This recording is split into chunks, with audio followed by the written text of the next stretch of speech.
ఈరోజు వచ్చిన వాక్యం ఏంటంటే అందరికీ తెలిసిన వాక్యమే. 118వ కీర్తన 22వ వచనం, 22, 23. ఇల్లు కట్టువారు నిషేధించిన రాయి మూలకు తలరాయి ఆయను, మూలకు తలరాయి ఆయను. అది యెహోవా వలన కలిగినది, అది యెహోవా వలన కలిగెను. అది మన కన్నులకు ఆశ్చర్యం, అది మన కన్నులకు ఆశ్చర్యం. ఈ వాక్యం సారాంశం ఏంటి? ఒక చిన్న మీకు ఒక వివరణ ఇవ్వాలని చెప్పి ఆశపడుతున్నాను. ఇల్లు కట్టాలనుకున్న ఓనరు, ఇల్లు కట్టువారు ఒకటేనా? నేను ఒక స్థలం కొన్నాను, ఇల్లు కట్టాలనుకుంటున్నాను. నేనేం మేస్త్రి కాదు, నేనేమి ఇంజనీర్ కాను. ఈవెన్ నేను సివిల్ ఇంజనీర్ అయినప్పటికీ నేను ఏం చేయాలనంటే నాకు నేనే కట్టలేను. నాకు మేస్త్రి కావాలి, పనివారు కావాలి, తర్వాత ప్లాన్ చేసే వాళ్ళు కావాలి, తర్వాత మెటీరియల్ ఇచ్చేవాళ్ళు కావాలి. ఇవన్నీ ఉన్నాయి. సో ఇక్కడ ఇల్లు కట్టువారని ఎవరిని అంటున్నాడు పరిశుద్ధాత్మ దేవుడు? ఇంజనీర్ని అంటున్నాడా, ఓనర్ని అంటున్నాడా? మీరు ఇంగ్లీష్ బైబిల్లో చూస్తే బిల్డర్స్ అని రాయబడి ఉంది, ఇంజనీర్ గురించి రాయబడి ఉంది, లేకపోతే మేస్త్రి గురించి రాయబడి ఉంది. ఇల్లు కట్టువారు ఓనర్స్ ఏం చేస్తారంటే పెద్ద రాయి, కార్నర్ స్టోన్ తీసుకుని వచ్చారు. అది మూలరాయి అన్నమాట, తలకు మూలరాయి.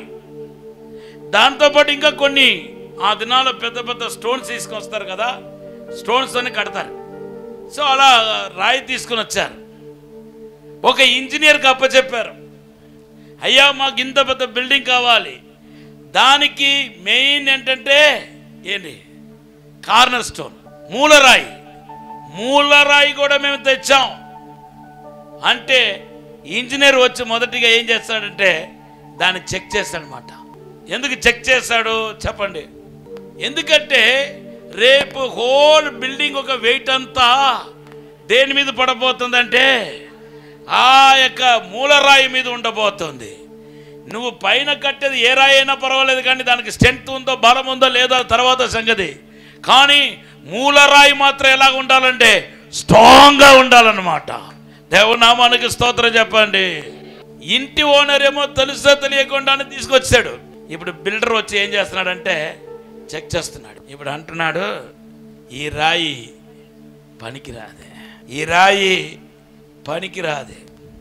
మీరు ఎలా తీసుకొచ్చారో, ఎవరు మీకు ఈ రాయిని ప్రిఫర్ చేసింది ఎవరో? ఈ రాయికి తలకి మూలరాయిగా పనికిరాదు, బయటపడేయండి.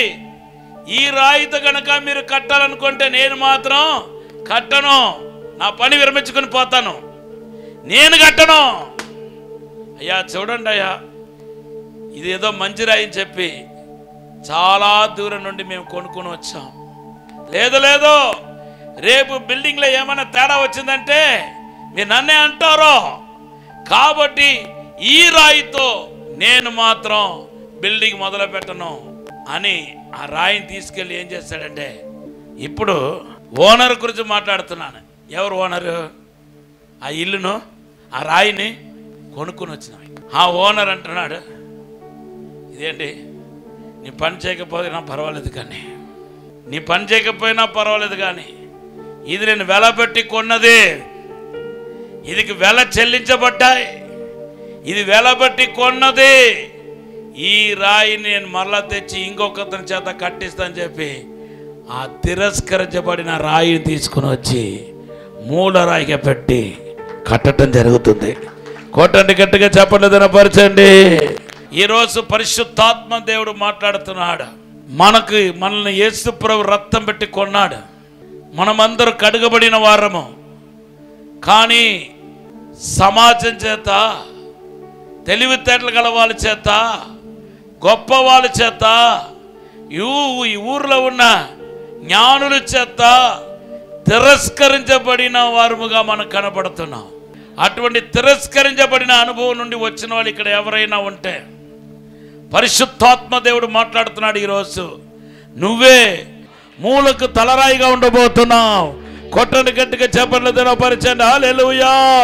ఎఫెసీ పత్రిక 2వ అధ్యాయం 20వ వచనంలో అపోస్తుల ప్రవక్తల సేవ అనేది ఒక బిల్డింగ్ కట్టబడుతున్న అనుభవానికి పోల్చబడ్డాయి.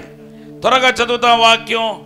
ఎఫెసీ పత్రిక 2వ అధ్యాయం. క్రీస్తు యేసే ముఖ్యమైన మూలరాయి అయి ఉండగా, క్రీస్తు యేసే ముఖ్యమైన మూలరాయి ఉండగా, అపోస్తలులను ప్రవక్తలను వేసిన పునాది మీద మీరు కట్టబడి ఉన్నారు. దేవుని యొక్క సంఘం అనేది కట్టబడుతున్న అనుభవానికి పోల్చబడ్డా. మొదటి ఈ యొక్క చేదైన అనుభవం నుండి ఒకరు మన తిరస్కరిస్తే నొప్పి రాదా? ప్రారంభ దినాల్లో నేను చాలా తిరస్కరించబడ్డాను. ముఖ్యంగా నా సొంత కుటుంబం చేత తిరస్కరించబడ్డాను. తర్వాత ఎక్కడో మధురై అనే ప్రాంత, తమిళనాడు రాష్ట్రం మధురైకి ఇక్కడికి దగ్గర 1200 కిలోమీటర్ దూరం. అంత దూరం దేవుడు చెప్పాడని నేను ఇక్కడికి వస్తే ఇక్కడ ఉన్న వాళ్ళ చేత తిరస్కరించబడ్డాను. అనేక సార్లు నన్ను అంగీకరించలేదు. చాలా నొప్పి వేదన కలిగింది. ఒక్కనొక పర్యాయంలో ఈ సేవను విడిచిపెట్టి పారిపోతామనే అనుభవం కూడా అట్లా కూడా అనిపించింది. ఈ సేవ ఎందుకు చేయాలి? నా సమర్పణ దేవుడికి తెలియదా? మనుషులకు తెలియదా? నేను ఎందుకు సేవ చేయాలి? ఈ సేవే వద్దు. నేను ఎక్కడికైనా కూలి పని చేసుకుంటాను, బ్రతుకుతాను. కానీ ఇంతటి అవమానాన్ని, నింద నేను భరించడానికి సిద్ధంగా లేదు. నేను వెళ్ళిపోతానని బాధపడిన దినాలు ఉన్నాయి. కానీ ఆ దినాల్లో పరిశుద్ధాత్మ దేవుడు బలపరిచాడు కాబట్టి తిరస్కరించబడిన నన్ను, త్రోసివేసిన నన్ను మూలకు తలరాయిగా దేవుడు నిలబెట్టాడు. ఈరోజు గట్టిగా హల్లెలూయా చెప్పండి. హల్లెలూయా. ఈ తిరస్కరించబడిన వారిని మూలకు తలరాయిగా చేసే అనుభవం ఏదైతే ఉందో అది యేసుక్రీస్తు యొక్క అనుభవం, యేసుక్రీస్తు యొక్క అడుగు జాడలుగా ఉంది. ఇల్లు కట్టు వారు నిషేధించిన రాయి మూలకు తలరాయిగా మార్చిన అనుభవం మొదటిగా ఎవరికి కలిగింది చెప్పండి? ఎవరు ఎదుర్కొన్నారు? యేసు ఎదుర్కొన్నాడు. అవునా కాదా? ఆమేన్, హల్లెలూయా. ఆయన ద్వారానే ఈ భూమి సర్వము విశ్వమంతా సృష్టించబడ్డా. ఆయన మనిషిగా ఈ లోకానికి వచ్చినప్పుడు బైబిల్ చెప్తుంది, యోహాను సువార్త 1వ అధ్యాయం 11వ వచనం చదవండి. ఆయన తన స్వకీయుల యొద్దకు వచ్చెను, ఆయన స్వకీయులు ఆయనను అంగీకరింపలేదు. చూడండి, ఆయన స్వకీయుల దగ్గరికి వచ్చెను, ఆయన స్వకీయులు ఆయన అంగీకరించలేదు. They are rejected him. వాళ్ళు తిరస్కరించారు. చనిపోయిన వాళ్ళు లేకపోతే, కుష్ఠరోగులను బాగు చేస్తే, అద్భుతాలు సూచక్రియలు చేస్తే, ఈయన మెస్సియా, ఈయన విమోచకుడు, ఈయన రక్షకుడు అని యేసును పొగడతం అనేసి ఏమంటారు తెలుసా? ఈయన ఒడ్రంగి కుమారుడు కదా. ఎక్కడికి పోతున్నారో చూడండి. ఈయన ఒడ్రంగి. అరే, నిన్ను ఎవర్రా ఒడ్రంగి గురించి మాట్లాడాల్సిన అవసరం ఉంది? ఎందుకు వాళ్ళ నాన్న బిజినెస్ దగ్గరికి పోయావు? ఎందుకు వాళ్ళ నాన్నగారు యేసుప్రభు నాన్నగారు ఒక ఊస ఎందుకు ఎత్తుతున్నావు? ఆయన యేసు బయలాజికల్ ఫాదర్ కాదు. ఆయన యేసు యోసేపు కడుపులో పుట్టలేదు. దేవుని నామానికి స్తోత్రం చెప్పండి. పరిశుద్ధాత్మ ద్వారా పుట్టిన వ్యక్తి. నువ్వు ఎందుకు యోసేపు కుమారుడు కాదా అంటున్నావు? ఆయన తల్లి మరియా కాదా అని ఎందుకు తల్లి గురించి మాట్లాడుతున్నావు? తిరస్కరించబడ్డాడు. ఏ యేసైతే తిరస్కరించబడ్డాడో ఆ యేసును దేవుడు పరలోక తండ్రి మహిమపరిచి ఆయన ద్వారానే ఈ విశ్వమంతటకును పరలోకంలో భూలోకంలో ఉన్న వాళ్ళందరికీ రక్షణ కలుగజేశాడు. కొట్టండి, గట్టిగా చెప్పండి, దినపరచండి. ఈరోజు తండ్రి యొక్క కుడి పాదం దగ్గర కూర్చున్నది ఎవరంటే మన యేసుక్రీస్తు. కొట్టండి, గట్టిగా చెప్పండి, హల్లెలూయా. ఎవరైతే తిరస్కరించారో వాళ్ళే ఆయన పరిశుద్ధుడు అన్నారు, నీతిమంతుడు అన్నారు. ఆ యేసే ఈరోజు అందరి చేత పొగడబడుతున్న వ్యక్తిగా ఉన్నాడు. ఈవెన్ ఏడి అని బీసీ అని యేసుక్రీస్తు పుట్టిన నుండి తీశారు. ముందు లేదా? సంవత్సరాలు ఏవో ముందు ఉన్నాయి. కానీ ఎక్కడి నుండి లెక్క ప్రారంభమైందంటే యేసు ద్వారా. అది ఒక్కటి చాలిగా. యేసు ఎంతటి గొప్పవాడో ఈరోజు నేను ప్రవచిస్తున్నానండి. మీలో ఎవరైనా మీ సేవను బట్టియో, మీ చదువును బట్టియో, మీ యొక్క బాహ్య ఆకారాన్ని బట్టియో, వయస్సును బట్టియో తిరస్కరించబడుతూ ఉంటే, మీకు ఒకలాంటి వేదన కలిగి ఉంటే, ప్రజలు మిమ్మల్ని తక్కువ చూసి ఉంటే, మిమ్మల్ని లెక్కలేనితనముగా చూసి ఉంటే, ఈరోజు నేను ప్రవచిస్తున్నాను, ఈరోజు యేసు వెతుకుతున్నా తిరస్కరించబడిన రాయి మీరే. రేపు మూలకు తలరాయి కాబోతున్నారు. మీ ద్వారానే దేవుడు గొప్ప కార్యం చేయబోతున్నాడు. మీ ద్వారానే ఉద్యమం ప్రారంభమవుతున్నాయి. మిమ్మల్ని ఈ ప్రాంతానికి దేవుడు ఆశీర్వాదకరంగా వాడుకోబోతున్నాడు. మీ మీదకి తన ఆత్మను కుమరించబోతున్నాడు, తన అభిషేకాన్ని కుమరించబోతున్నాడు. మిమ్మల్ని వరాల చేత, అగ్ని చేత, మహిమ చేత దేవుడు నింపబోతున్నాడు. నమ్ముతున్న వాళ్ళందరూ గట్టిగా చెప్పలు కొడతా పరిచండి. హల్లెలూయా. సమయం అయిపోయిందని అనుకోవద్దు, ఇంకా ఉన్నాయి. అసలైన సమయం ఇప్పుడే రాబోతుంది. దేవుడు ఈ దేశాన్ని కదిలించబోతున్నాడు. ఈ దేశానికి ఉద్యమం రాబోతుంది. ఈ దేశాన్ని దేవుడు మండించబోతున్నాడు. ఈ ఉద్యమంలో స్త్రీ అంటూ పురుషులంటూ లేరు. అందరినీ దేవుడు వాడుకోబోతున్నాడు. గొప్ప అభిషేకం కుమరించబడబోతున్నాయి. సో ఈరోజు ఈ విశేషమైన దినంలో దేవుని యొక్క ఫోకస్ అంతా ఎవరి మీద ఉందంటే, ఎవరైతే తిరస్కరించబడిన వారుగా, సమాజంలో లెక్కలేనితనముగా, ఎవరైతే సమూహంలో, క్రైస్తవ సమూహంలో లెక్కలేనితనముగా తిరస్కరించబడిన వారుగా, కారణాలు ఏమైనా కావచ్చు,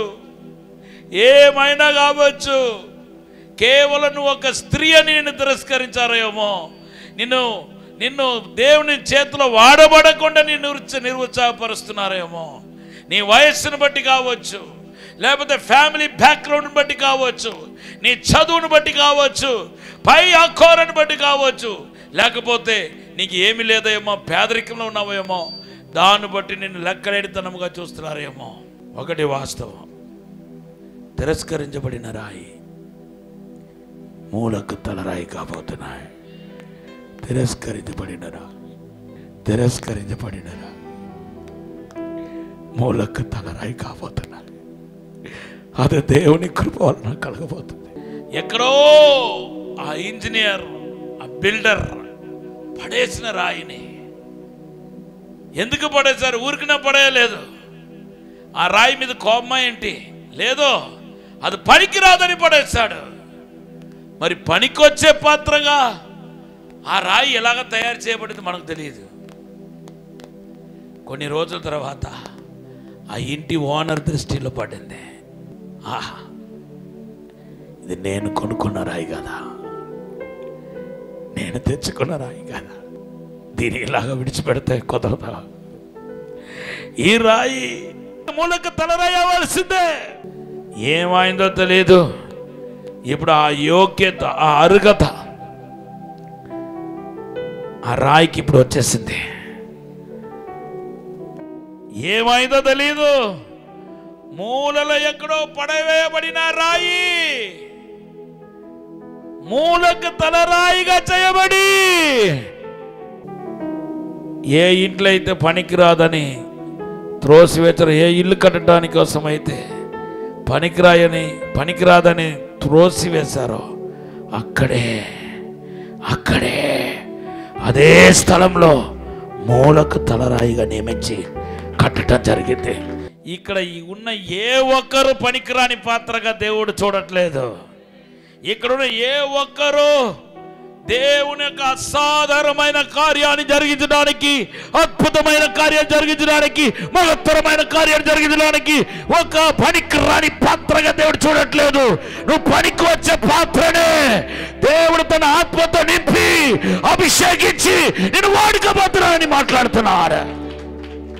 కొట్టడి గట్టిగా చెప్పలేదన్న పరిచయాలు. ఈ నిషేధించబడిన రాయి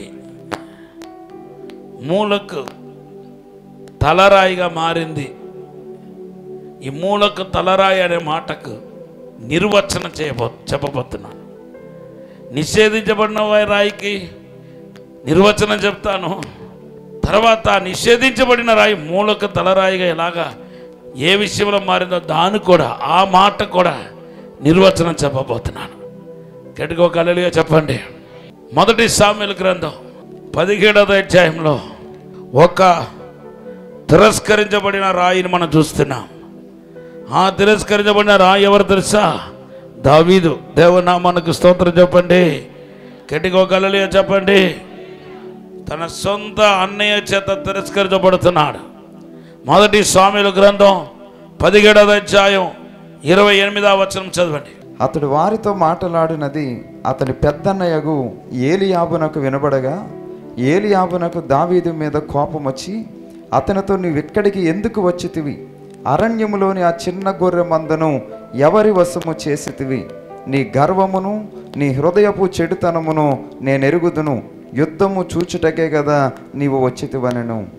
గోలియాతు మీద దావీదుకి ఎందుకు కోపం వచ్చిందంటే, ఆయనను తిట్టాడనో వాళ్ళ నాన్నను తిట్టాడనో కాదు, జీవం కలిగిన దేవుని నామాన్ని దూషిస్తున్నాడు. అదే ఆయనకు బాధ. దేవుని నామాన్ని దూషించేవాడు ఎవడసలు? సున్నతి లేనివాడు. సున్నతి లేనివాడు ఓటమికి గురి అవుతాడు. సున్నతి లేనివాడు దేంట్లో ఫలించడు. సున్నతి లేనివాడు అభివృద్ధి చెందడు. సున్నతి లేనివాడు విజయం పొందడు. ఈ లేఖన భాగం ఎవరికి తెలుసు అంటే దావీదుకు తెలుసు. కాబట్టి వాడు నోరు మూయించడానికి, వాడిని ఈ భూమిలో లేకుండా చేయడానికి తీర్మానించాడు దావీదు. ఇప్పుడు ఎవరు తిరస్కరిస్తున్నారు చెప్పండి? ఇక్కడ బిల్డర్ ఎవరు చెప్పండి? బిల్డర్ ఎవరు? ఓనర్, ఇంజనీర్ ఎవరు? ఇప్పుడు ఇక్కడ పడేసింది ఎవరు? ఇక్కడ దావీదుని మూలకు తలరాయిగా ఉన్న వ్యక్తిని పడేసింది ఎవరిని అడుగుతున్నాను? ఎవరైనా దావీదు యొక్క సహోదరుడు, అన్నయ్య. ఇక్కడతో ఆగిపోలేదు. దావీదు శత్రు, ఇశ్రాయేలు యొక్క శత్రు గోలియాతు కూడా ఏం చేస్తున్నాడంటే దావీదును శపిస్తున్నాడు. తిరస్కరించడం ఒకవైపు తిరస్కరించాడు. మొదటి సామెల గ్రంథం 17:42 అక్కడ తిరస్కరించే అనుభవాన్ని గురించి మనం చూస్తున్నాం. చుట్టూ పారచూచి దావీదును కనుగొని అతడు బాలుడై ఎర్రటి వాడును రూపసి ఉండుట అతని చూచి అతని తృణీకరించాడు. వాళ్ళ ఓన్ ఫ్యామిలీ తృణీకరిస్తున్నారు. ఇప్పుడు ఎవరు తృణీకరిస్తున్నారు? శత్రు. దేవునికి నీ అభిషక్తులకు నీ శత్రు గోలియాతు తృణీకరిస్తున్నాడు. 43వ వచనం చదివితే వారు దేవతలను బట్టి శపించాడంట. కొన్ని బైబిల్లో రాయబడితే మంత్రప్రయోగాలు చేశాడు అన్నమాట. ఏం చేశాడు చెప్పండి? మంత్రప్రయోగాలు చేశాడు. మంత్రాలు దేవతల పేరిట శపించాడంటే దేవతల పేరిట ప్రయోగాలు చేశాడనమాట. తిరస్కరించాడు, తర్వాత శపిస్తున్నాడు. దేవతల పేరిట, మామూలుగా కూడా కాదు, దేవతల పేరిట శపిస్తున్నాడు. తర్వాత ఇంతకంటే బాధకరం ఏంటంటే తన తోటి అభిషక్తుడు, అభిషేకం కలిగిన వ్యక్తి, అంత పెద్ద గుంపులో దావీదులాగా అభిషేకించబడిన ఒక వ్యక్తి ఉన్నాడు. ఎవరు చెప్పండి? సౌలు. తన తోటి అభిషక్తుడి చేత కూడా ఆయన తృణీకరించబడుతున్నాడు. మొదటి సామెల గ్రంథం 17వ అధ్యాయం 33వ వచనం 17:33. ఈ ఫిలిష్తీయుని ఎదుర్కొని వానితో పోట్లాడుటకు నీకు బలము చాలదు, నీవు బాలుడవు, వాడు బాల్యము నుండి యుద్ధాభ్యాసము చేసిన వాడని. ఆడెవడో గోలియాతు పనికిమాలోడు శపిస్తా ఉంటే, తిరస్కరిస్తా ఉంటే పోన్లు అనుకుంటే, ఇప్పుడు ఎవరు కూడా తిరస్కరిస్తున్నారంటే సౌలు అనకూడదు, అభిషేకం కలిగిన తోటి అభిషేకం కలిగిన. ఎంతమందికి అనుభవం ఉంది? తోటి అభిషేకం కలిగిన తోటి సేవకురాలు మీ యొక్క ఎదుగుదలను చూడలేక, మీ అభివృద్ధిని చూడలేక అసూయాపరులు కొంతమంది ఏం చేస్తారంటే దూషించటం. వారి ద్వారా జరిగిన కార్యం నీ ద్వారా జరిగిందనుకో, నిన్ను ఎలాగ మాట్లాడాలంటే, ఎలాగ కృంగతీయాలంటే అలా కృంగతీస్తారు. వారికి లేని ప్రజా ఆదరణ నీకుందనుకో, ఎన్ని మాటల చేత నిన్ను కృంగతీస్తారంటే అన్ని మాటల చేత కృంగతీస్తారు. ఇప్పుడు చూడండి, దావీదు ఓన్ ఫ్యామిలీ నుండి ఫుట్బాల్ ఆడబడుతున్నాడు. పోన్లని చెప్పి ఇటువైపు వస్తేమో ఓన్ అభిషేకం కలిగిన వ్యక్తి, అతను కూడా అర్థం చేసుకోవట్లేదు. తన తోటి అభిషేకం చేసిన వ్యక్తి ఫుట్బాల్ ఆడుతున్నాడు. అక్కడ వెళ్ళి పడితే అక్కడ మా గోలియాతు. ఇప్పుడు అభిషేకం కలిగిన వ్యక్తి తిరస్కరిస్తున్నాడు. ఆ అభిషేకాన్ని నిజంగా అభిషేకాన్ని వాడుకొని ఉంటే దావీదుని ఏం చేసేవాడంటే వివేచించేవాడు. నేను చెప్పింది కరెక్టా కాదా చెప్పండి. అభిషేకాన్ని ఆ సౌలు గనక కరెక్ట్గా సరియైన విధంలో వాడి ఉంటే అతను నిజంగా దావీదు మరి జయించగలుగుతాడా జయించలేడా, దావీదు ఉద్దేశం కరెక్టా కాదా అని వివేచించగలుగుతాడు. వివేచించడం బహుశా ఏలి అనుకోండి, ఏలి ఎలాగైతే హన్నాను ప్రార్థన చేస్తా ఉంటే నువ్వు తాగేస్తున్నావని ఎలాగైతే దూషించాడో అలాగే ఇతను కూడా ఏం చేస్తున్నాడంటే అబ్బాయి నీ చిన్నోడివి అయ్యా సౌలు ఆయన అభిషేకించబడిన విషయం నీకు తెలుసా తెలీదా? తెలుసు, మరి తెలుసుంటే అలా మాట్లాడుతున్నావేంటి? ఎంకరేజ్ చేయడంతో పోయి ఏం చేస్తున్నాడు, తొక్కి పడేస్తున్నాడు. నువ్వు పనికిరావు, ఆడదంటే పనికిరావు, నీ వయసు చిన్నది, వాడు బాల్య నుండి యుద్ధ వీరుడు, ఆడుతోను పెట్టుకుంటున్నావేంటి అన్నట్టుగా దావీదుని తిరస్కరిస్తున్నాడు. నలుపక్క నుండి ఆయనకు సపోర్ట్ లేదు. కానీ ఓనర్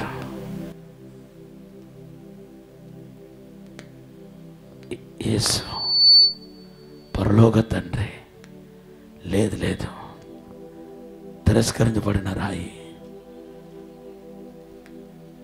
మూలక తలరాయి, హల్లెలూయా, రా నీవే గోలియాతు జయించాల్సిన వ్యక్తి చెప్పి ఒక్క చిన్న రాయి చేత గోలియాతును కొట్టి గోలియాతు క్రియలకు స్వస్తి చెప్పి గోలియాతు క్రియ మరలా గోలియాతు మాట్లాడకుండా, అటు యెహోవా దేవుణ్ణి దూషించకుండా, ఇటు ఇశ్రాయేలు ప్రజలు భయక్రాంతులుగా చేయకుండా, వాడు ఊసలే లేకుండా, వాడు ఒక ఆచితూకే తెలియకుండా మొత్తం పూర్తిగా దేవుడు నిర్మూలన చేశాడు ఈ దావీదు ద్వారా.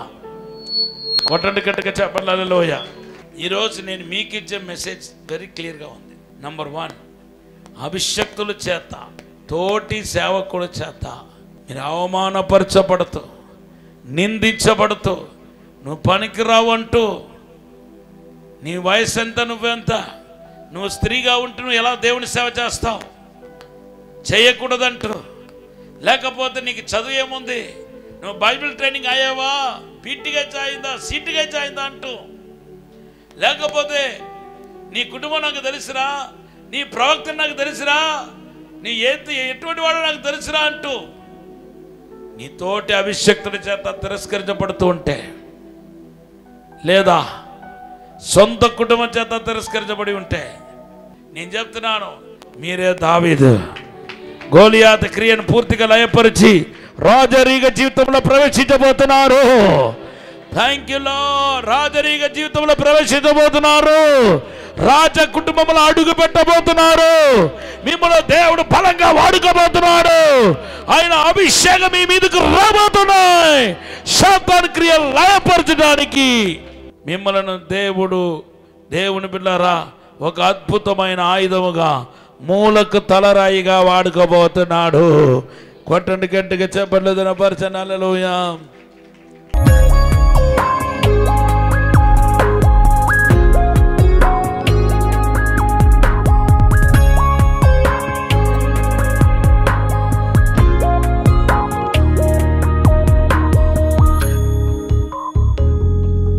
పరిశుద్ధము నమ్మకమైన మా పరలోక తండ్రి, అల్పులము నీచులమైన మమ్మలను నీ ఉన్నతమైన సేవకి పిలిచావు. నీ ప్రేమ గొప్పదయ్యా, నీ జాలి గొప్పదయ్యా. మేము ఏ యోగ్యత లేనప్పటికీ నీ రాజ్య వ్యాప్తి కోసం మమ్మల్ని వాడుకుంటున్నావు ప్రభువా. ఇప్పుడు అభిషేకించండి ప్రభువా, నీ ప్రసన్న చేతనిప్పండి. ఈ ప్రాంతంలో ఉద్యమం రావాలి తండ్రి, ప్రార్థన పరులు లేవాలి అయ్యో, పడిపోయిన సేవకులు లేవాలి, దారి తప్పిపోయిన వారు లేవాలి, అభిషేకించబడాలి. ఎవరెవరైతే గోలిపోయారో అభిషేకాన్ని మరలా పొందుకొని లేవాలయ్యా, ఉద్యమం రావాలయ్యా, అభిషేకించండి ప్రభా. నీ ఆత్మతో శక్తితో వెలుగుతో నింపమని దీవించమని, రెండు పలాత్మ దయచేయమని, తాకుమని యేసు నామములో అడిగి వేడుకుంటున్నాము తండ్రి, ఆమేన్. చింతపల్లిలో దహించు అగ్ని వాగ్దాన స్వస్థత పండుగలు మార్చ్ 11, 12, 13 తేదీలలో ప్రతిరోజు సాయంత్రం 6 గంటల నుండి ప్రారంభించబడును. ముఖ్య ప్రసంగికులు డాక్టర్ థామస్ గారు, డాక్టర్ శివ థామస్ గారు, దహించు అగ్ని మినిస్ట్రీస్ రాజమహేంద్రవరం. ఈ పండుగలలో సిస్టర్ క్యాథరిన్ గారు మరియు సిస్టర్ కరిష్మా గారు శక్తివంతమైన ఆరాధనలో నడిపించెదరు. స్థలం ఆర్టీసీ కాంప్లెక్స్ గ్రౌండ్, చింతపల్లి. మరిన్ని వివరాలకు 9494940072 మరియు 73. ఇది కుటుంబ ఆశీర్వాద కూడిక. ఇక్కడ మేము మా కుటుంబాలను కట్టుకున్నాం. మరి మీరు? అయితే ప్రతి శుక్రవారం రాజమహేంద్రవరంలో జరిగే ఈ కుటుంబ ఆశీర్వాద కూడికలో పాల్గొనండి. ఈ కూడిక జరుగు స్థలం దహించు అగ్ని ఆడిటోరియం, నటరాజ్ థియేటర్, రాజమహేంద్రవరం. సికింద్రాబాద్ లో దహించు అగ్ని అద్భుత అసాధారణ కూడిక ప్రతి శనివారం సాయంత్రం 5 గంటల నుండి ప్రారంభించబడును. స్థలం SPG church ground, alpha hotel వెనుక, సికింద్రాబాద్. మరిన్ని వివరాలకు 9494940074 మరియు 75. రాజమహేంద్రవరంలో దహించు అగ్ని అభిషేక ఆదివారపు ఆరాధన ఇప్పుడు ప్రతి ఆదివారం ఉదయం 9:30 నుండి ప్రారంభించబడును. తప్పక పాలు పొందండి, దైవిక ఆశీర్వాదం పొందండి. స్థలం దహించు అగ్ని ఆడిటోరియం, నటరాజ్ థియేటర్, రాజమహేంద్రవరం. మీ ప్రార్థన అవసరతలకు 9494940072 మరియు 73. ఈ టీవీ కార్యక్రమాన్ని చూసి ఆశీర్వదించబడినట్లయితే దహించు అగ్ని టీవీ పరిచర్యకు మరియు బ్లెస్సింగ్ ల్యాండ్ కు సహకరించండి. Dahinchu Agni trust current account number 357222444370, State Bank of India main branch, Rajamahendravaram. My address doctor Thomas, Dahinchu Agni ministries, తుమ్మలోవా, Rajamahendravaram.